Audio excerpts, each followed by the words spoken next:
Alors, bonjour, vous tous et toutes qui allez prendre connaissance de ce document.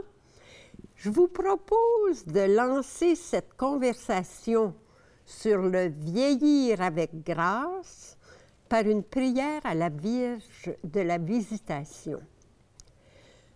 Notre-Dame de la Visitation, toi qui partis vers la montagne rejoindre Élisabeth en hâte, conduis-nous, nous aussi, à la rencontre de tous ceux et celles qui nous attendent, afin que nous leur annoncions l'Évangile vivant, Jésus-Christ, ton Fils et notre Seigneur. Nous nous hâterons sans nous laisser distraire et sans retard dans la disponibilité et la joie. Nous avancerons sereinement, car qui apporte le Christ apporte la paix, sûr que le plus grand bien-être vient du bien-agir. Notre-Dame de la Visitation, par ton intercession, nous porterons le Christ comme toi-même tu le fis. Permets que nos vies soient un temps de témoignage et de partage, de fraternité et de grâce, et une occasion d'aller vers ceux et celles qui vivent encore dans l'attente. Avec toi, nous parcourrons le chemin d'unité, pour que notre monde, lui aussi, soit uni dans la fraternité, la justice et la paix. Notre-Dame de la Visitation, aide-nous à porter le Christ à tous et à toutes, obéissant au Père et dans l'amour de l'Esprit. Avec ces paroles, j'entre donc dans le vif du sujet, vieillir avec grâce, un choix. C'est d'abord dans une maison de personnes retraitées de Toronto que j'ai été invitée à partager ma réflexion sur la façon gracieuse d'avancer en âge. Une pensée du prédicateur populaire Billy Graham me semble un point de départ intéressant pour un tel approfondissement. Pour lui, croître en nombre d'années de vie est naturel, mais vieillir gracieusement est de l'ordre d'un choix. Son texte, « When granted many years of life, growing old in age is natural. But growing old with grace is a choice. » Nombreuses sont les personnes qui m'ont inspirée dans ma réflexion ces dernières années. Je me permets d'en nommer quelques-unes. Joan Chittister, Lynn Levo, Ron Pevney, Anselme Grune, Pierre Van Bremen, André Beauchamp, Jess Brenna, Jacques Sylvestre, Christiane Singer. Souhaitez-vous avoir une vieillesse radieuse? Écrit Ron Pevney. Portez attention aux attitudes suivantes. Honorez votre passé, cultivez un objectif, une motivation, un sens dans votre vie, développez une passion, entretenez une vie relationnelle de qualité. Et Sœur Levo ajoute, soyez une personne débordante d'espérance, donneuse d'espérance, mentor d'espérance autour de vous. D'abord, honorez votre passé. Ici, Sœur Levo signale l'importance de faire la revue de notre vie en insistant sur la personne que nous avons été, sur ce que nous avons fait, tout en refusant fermement de nous identifier complètement à notre passé. Ce qui fait notre sagesse, commente-t-elle, ce ne sont pas les expériences que nous avons eues, mais bien notre réflexion sur ces expériences. À mesure que les années s'accumulent, c'est toujours elle qui nous parle, refusons de nous enfermer dans les expériences négatives de notre passé. Comment pourrions-nous être une aînée, un aîné radieuse si notre énergie est employée à revenir sur les points négatifs de notre vie? Joan Chittister, une bénédictine américaine très connue, nous rappelle que solitude et isolement sont deux réalités bien distinctes. Alors que l'isolement est séparation, éloignement du monde, la solitude, elle, est décision choisie d'être seul pour être avec soi-même. C'est dans la solitude, dit Chittister, que nous faisons la paix avec nous-mêmes et avec la vie qui est maintenant derrière nous. Quoi que nous ayons fait, où que nous ayons été dans la vie, nous sommes ce que nous sommes à cause de cela. Une personne peut être plus forte à cause de cela. Chittister ajoute qu'ici, à la source du moi, se trouve notre moi inachevé, notre vrai moi en attente d'attention. Il n'y a rien que nous pouvons changer à ce qui a été, sinon la manière dont nous le voyons. Ne permettons pas aux années qui nous restent d'être contaminées par quelque chose qui a précédé. Faire la revue de notre vie implique aussi pour nous la possibilité d'apercevoir ce que nous pouvons transmettre, des richesses auxquelles nous avons eu accès, et du même coup prendre conscience de toute la reconnaissance que nous avons à exprimer à toutes les personnes qui ont contribué à nous façonner. C'était regarder notre passé.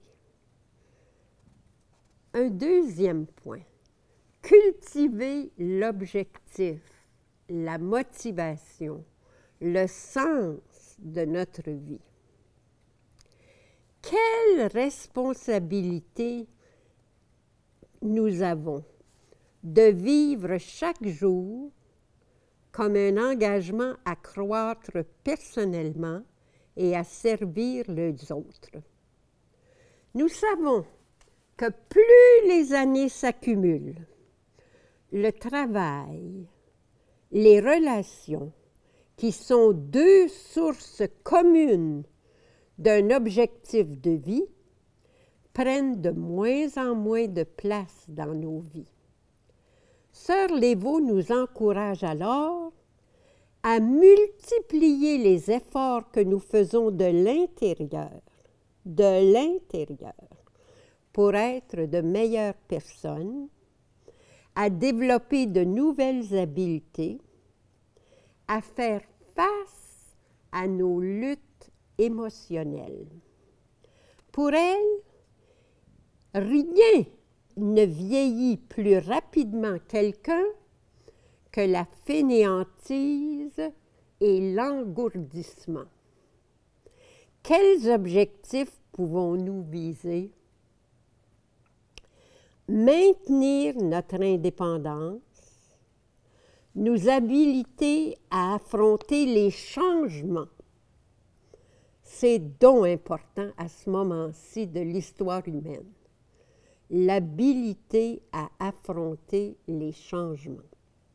Nous accepter nous-mêmes tels que nous sommes, montrer de la compassion pour les autres, rechercher la joie dans les petites choses, faire des efforts pour demeurer en santé, mettre de l'énergie à nous exprimer au plan artistique, porter nos souffrances avec courage, grâce et dignité, vaincre l'isolement. Il faut se dire que la lecture, qu'une ouverture réelle sur la contribution de tant de personnes à améliorer ce monde, la gratitude peuvent aussi contribuer. Et n'oublions pas le rôle majeur que la foi peut jouer dans les raisons de vivre de quelqu'un. Nos raisons de vivre, elles peuvent aussi être nourries par la flexibilité, par la présence et l'ouverture aux nouvelles expériences, l'adaptation à nos nouvelles conditions physiques, le travail de notre imagination. Joan Chittister parle éloquemment du sens de la vie. Elle dit « Nous avons de toute urgence besoin de gens qui se concentrent sur le sens de la vie plutôt que simplement sur sa mécanisation, sa vitesse, son informatisation. On ne nous demande pas ce que nous pensons de Dieu, ce que nous inspire l'état actuel de notre pays, ni si notre qualité de vie aujourd'hui est aussi bonne qu'elle l'était jadis, qu'elle pourrait l'être, qu'elle devrait l'être. On se fiche de savoir si nous avons déjà appâté un hameçon, sauvé de la mort un oiseau, voué notre existence à améliorer la qualité de vie de notre entourage. On ne nous demande pas en quoi nous croyons, ni pourquoi nous croyons, ce pourquoi nous donnerions notre vie, pourquoi nous donnerions notre vie, ce en quoi nous espérons, pourquoi nous espérons. Ce qu'on veut savoir, c'est ce que nous faisons, ce que nous possédons, non ce que nous sommes vraiment. Pour notre bonheur et notre santé mentale, nous devons aussi répondre à la question « Qui suis-je » quand je ne me définis pas par l'emploi que j'avais coutume d'occuper? Quelqu'un s'en soucie-t-il vraiment? Et quel rapport cela a-t-il avec le fait de grandir en Dieu? Toujours guidée par Joan Chittister, je continue de poser des questions. Qu'est-ce que les autres voient en moi? Qu'est-ce que Dieu voit en moi maintenant? Que vois-je, moi, en moi, maintenant? Qu'est-ce que je fais de mon temps, maintenant? Qu'est-ce que l'inconfort d'y rester me tire du lit chaque matin? Que reste-t-il de moi lorsque disparaît tout le reste? Les fonctions, le prestige, le pouvoir, le travail, l'objectif, le rôle, l'influence. Le conseil que le sens de la vie est affaire d'être, être bienveillant, intéressé, honnête, vrai, disponible, engagé dans les affaires importantes de l'existence, est si rare que le sens de la vie est affaire d'être est si rare, si inexprimé qu'il en est abstru.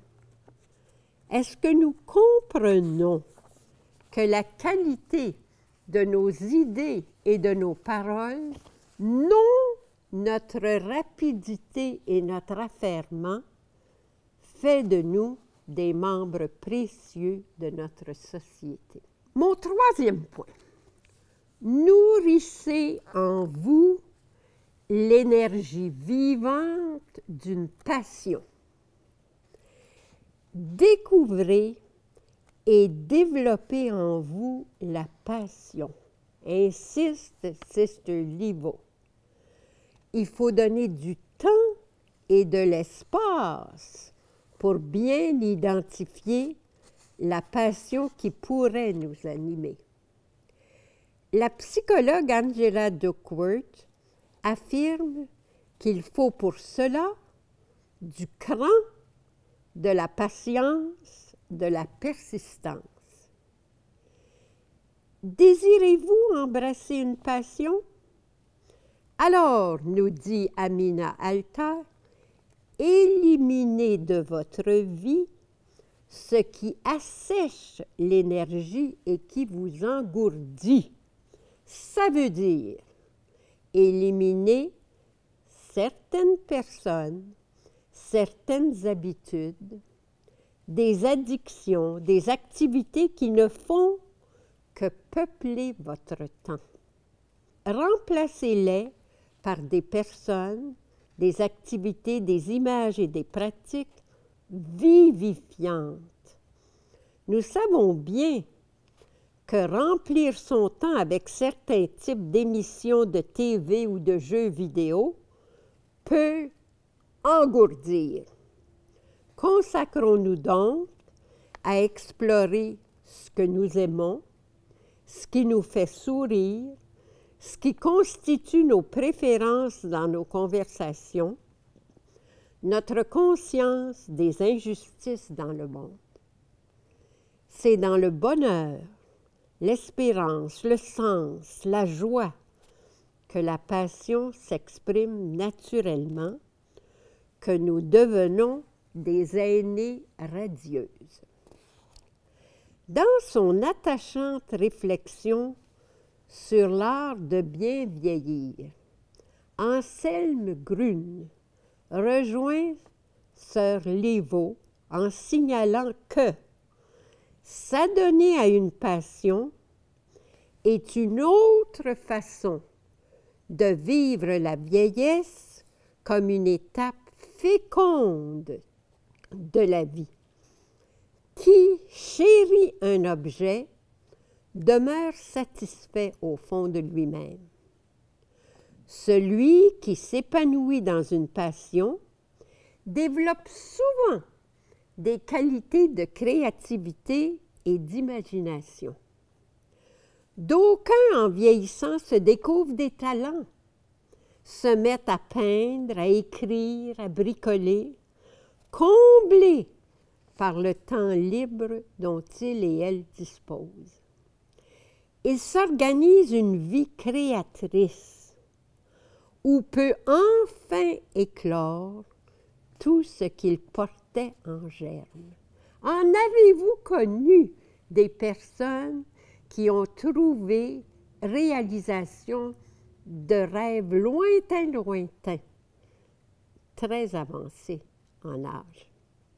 Irving Scherf parle d'experts du troisième âge qui transmettent à d'autres leur savoir.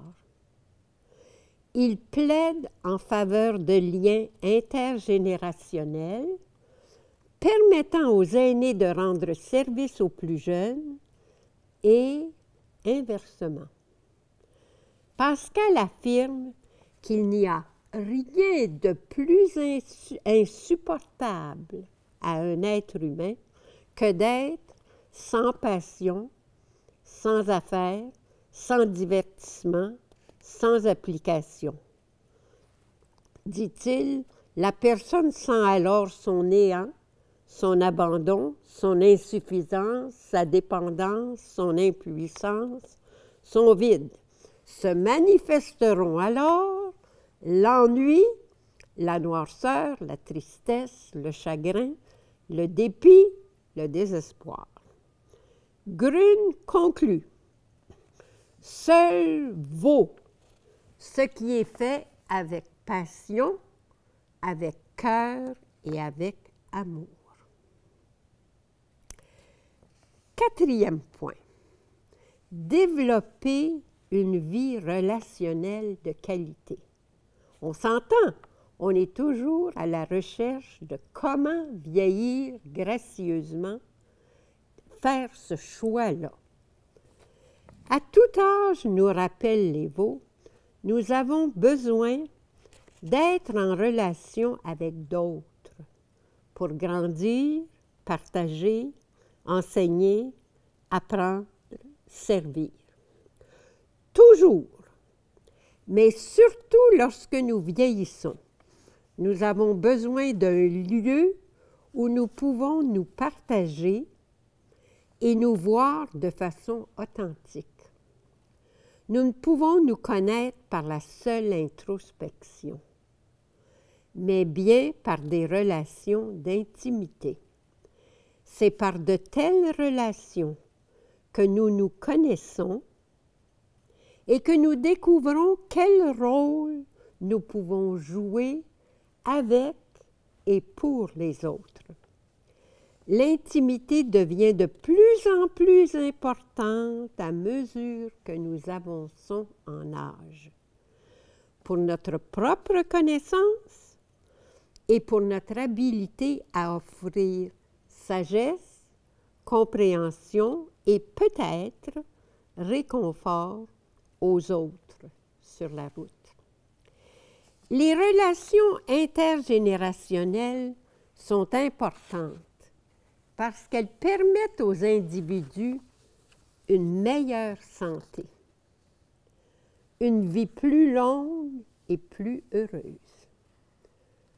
Pouvons-nous créer des situations où les frères et sœurs aînés investissent dans l'amour des jeunes et des jeunes adultes? Joan Chittister souligne que la vie n'est pas fondamentalement affaire de choses, mais de relations. Nos relations nous montrent le visage de Dieu sur terre et soumettent aussi notre cœur aux émotions de la vie. Ce n'est pas de choses dont nous avons besoin, mais de compréhension dont nous avons soif. Les personnes âgées peinent à fournir l'effort requis pour se faire de nouveaux amis. L'amitié, sans parler de l'amour, demande beaucoup d'attention, beaucoup d'échanges, beaucoup plus de temps à connaître l'autre qu'il ne nous en reste. La tentation de baisser les bras est grande. Le fait est que les relations sont l'alchimie de la vie. Elles transforment en or les scories du quotidien. Elles sont le signe de la présence d'un Dieu aimant dans le quotidien. Une vie sans relation, à quelque étape du développement humain que nous en soyons, est une impossibilité. Dans le passé, ma vie a tellement compté sur d'autres. Est-ce que je fais confiance que les années qui viennent seront mémorables par de nouvelles rencontres, de nouvelles occasions, un nouvel esprit? Pour cela, sommes-nous prêtes à tendre la main, à nous rendre de nouveau intéressantes, à réapprendre à inviter les gens dans notre vie, à faire l'effort de fréquenter des lieux où se réunissent des gens de notre âge, à participer à des événements où se côtoient les générations, où le plaisir naît de la rencontre d'inconnus et d'échanges sur des sujets différents. C'est sous le titre « Vieillir ensemble » qu'Anselme Grün réfléchit sur l'importance des relations chez les aînés. Nul ne peut réussir sa vie, nul ne peut réussir sa vieillesse, dit-il, à l'égard de la communauté. Il est souhaitable que les aînés se fréquentent les uns les autres.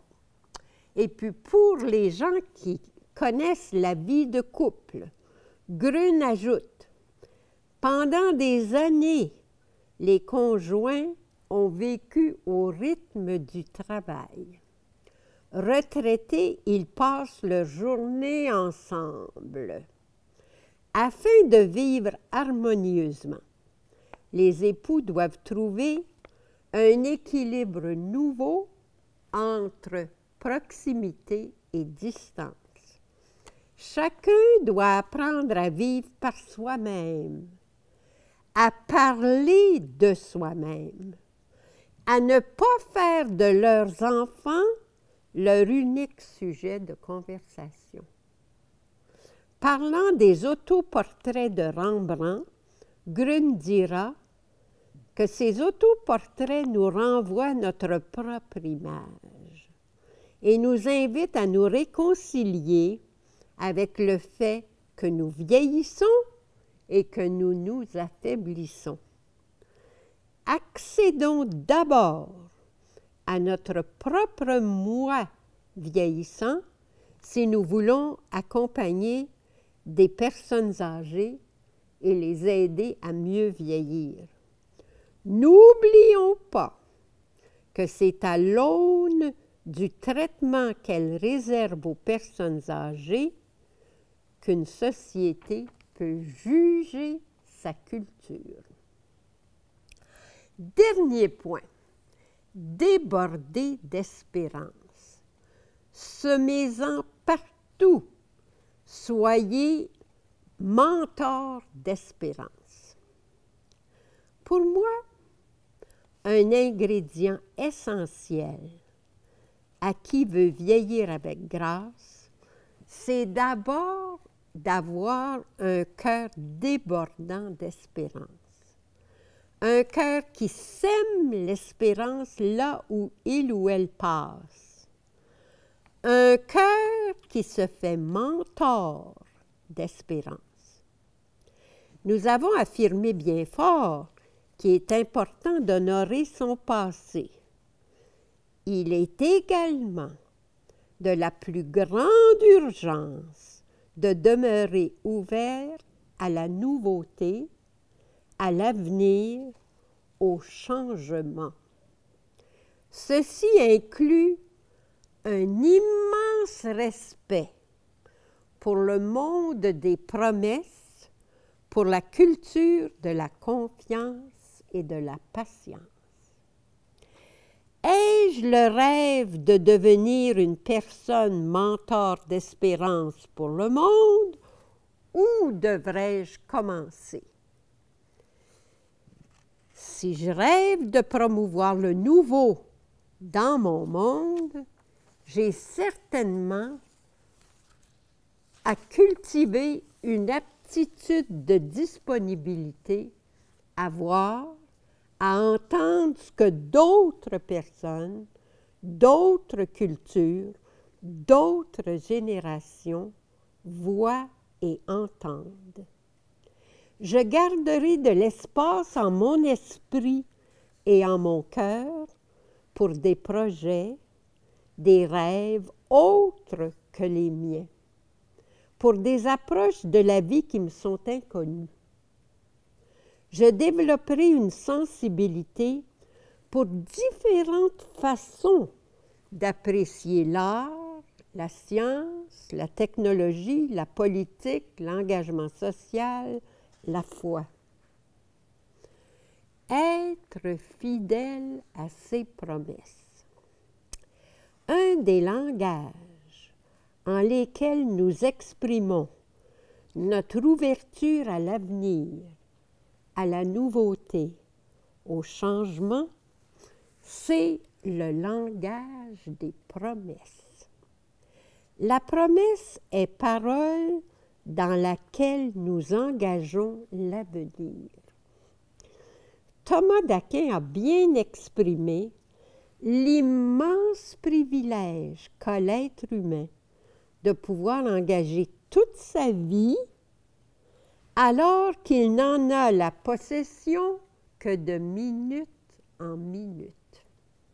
Comme personne aînée, il serait bon de prendre le temps de regarder comment, jusqu'à maintenant, j'ai honoré mes promesses et donc les portes que j'avais sur l'avenir.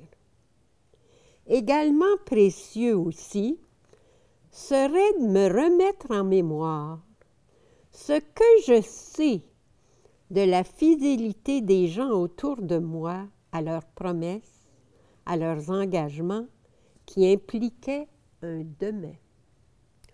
Le philosophe marxiste Ernest Bloch considérait la Bible comme le livre des promesses. Quel profit nous aurions à revisiter tant de pages de l'Ancien Testament, mais aussi du Nouveau Testament, qui nous disent comme notre foi nous ouvre sur l'avenir. Oui, notre fidélité à nos paroles qui engagent l'avenir disent quelque chose de notre ouverture à l'avenir. Bien sûr, mais allons plus loin. Comme personne, nous sommes des promesses. C'est-à-dire que nous n'avons pas encore manifesté toutes les possibilités de notre être. Nous faisons partie d'institutions qui, elles non plus, n'ont pas encore donné toutes les richesses dont elles sont porteuses. Elles sont des promesses. Comme aînés, continuons-nous toujours à nous voir comme des promesses? Et reconnaissons-nous les institutions auxquelles nous appartenons comme des promesses? C'est à un avenir définitif que Dieu nous convie, à la vie éternelle qu'il nous donne rendez-vous. Vivons-nous chaque jour de nos vies dans la conviction qu'en Christ, notre ouverture à l'avenir est ouverture à la vie éternelle. Et où se situe pour nous l'Eucharistie dans ce grand mystère? Être ouvert à demain implique aussi culture de la confiance et de la patience. Faire confiance. Si je veux guider quelqu'un vers l'espérance, il serait important de chercher à créer partout où je suis une atmosphère de confiance, où les gens sentent qu'ils peuvent faire confiance, qu'ils n'ont pas à avoir peur. Ils seront sans doute alors bien portés à être meilleurs. Les personnes auxquelles nous ne manifesterons jamais assez notre reconnaissance sont celles qui ont montré qu'elles avaient confiance en nous et nous ont ainsi rendus capables de faire mieux que ce que nous pensions réaliser. Quel cadeau qu'une personne face à laquelle ma vie, ma réputation, mes biens sont en sécurité. savoir attendre. Ici, j'aime à reprendre l'histoire de la femme qui, quotidiennement, plantait des graines au flanc de la montagne et disait qu'elle changeait la face de la montagne. C'est une histoire qui a été racontée à l'Assemblée 2005 de la LCWR. Je ne l'ai jamais oubliée. Nous appartenons à une société de l'immédiateté. Les gens s'habituent à recevoir des réponses instantanées à leurs questions. La technologie est de plus en plus efficace et rapide. Où trouver le temps de réfléchir, de penser aux implications à long terme de tant de décisions? Gardons-nous du temps pour la contemplation, pour le fait de savourer les dons et les joies de la vie, pour faire nos deuils, pour élever le niveau de nos prises de conscience? Allons encore plus profond. Dieu nous promet le bonheur éternel. Est-ce que notre expérience quotidienne nous garde à ce niveau? Nous rêvons d'une forte et saine vie communautaire. Nous travaillons à la construire. Nous faisons l'expérience de sa croissance. Mais il faut admettre que nous avons souvent le sentiment que tout est perdu. Nous demandons à Dieu de nous enseigner à prier, à aimer, à pardonner, mais que de fragilité nous expérimentons en ces domaines et en tous les autres. Comme la dame de l'histoire, nous avons à continuer à gravir la montagne, à nous pencher sur elle, à creuser de petits trous, déposant un petit quelque chose en chacun et attendre, nous souvenant de notre rêve. Demandons-nous, moi, qu'est-ce que j'attends? Pour quelle cause suis-je prête à donner ma vie? Quels sont mes rêves pour le monde présent, pour ma famille, pour les institutions auxquelles j'appartiens, pour l'Église? Savoir supporter et endurer. Pas de résurrection pour qui refuse de mourir. Pas d'expérience d'aurore pour qui n'accepte pas la noirceur de la nuit. Pas d'expérience de naissance pour qui veut échapper aux douleurs de l'enfantement. Peut-être portez-vous un grand rêve, construire une communauté, introduire un projet humanitaire, ouvrir une école, un hôpital, participer à un projet intercommunautaire, renouveler mes méthodes de gérer quelque chose, donner une place plus grande à Dieu dans ma vie. Nous sommes assurés d'une chose, il se trouvera des obstacles sur le chemin. Il y aura des souffrances impliquées.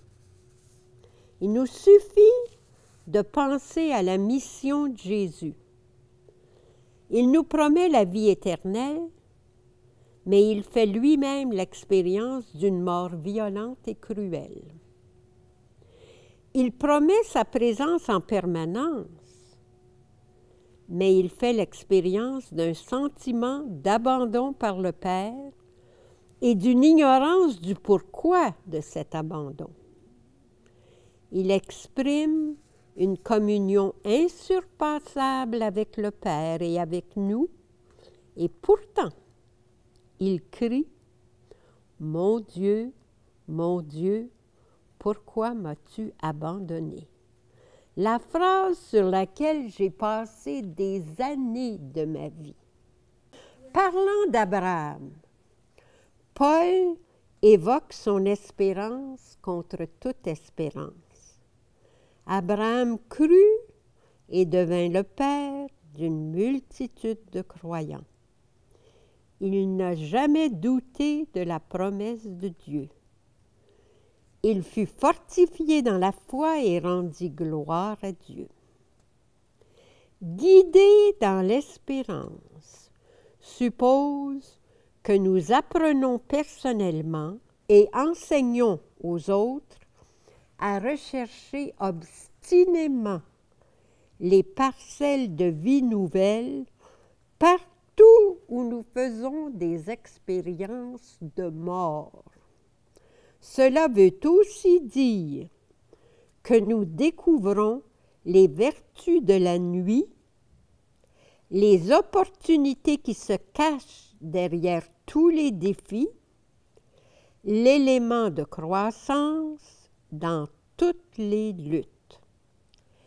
Être une personne, mentor en espérance, pour un chrétien, c'est apprendre que nous ne devrions jamais parler de la croix sans évoquer la résurrection, ou de la résurrection sans parler de la croix.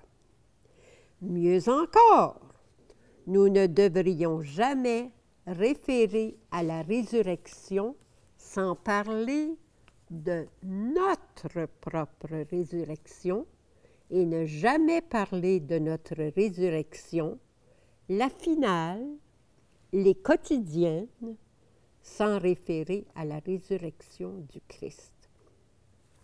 Mot de la fin avec Anselm Grün et Joan Chittister.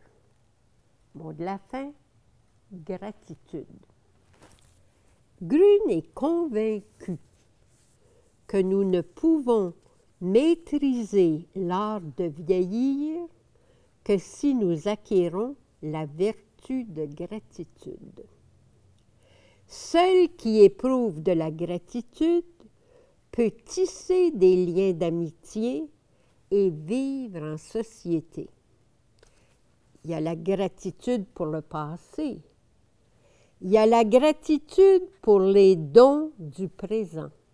Être capable de se lever le matin, de parler à autrui, voir le soleil briller, savoir que les enfants et les petits-enfants sont sur le bon chemin.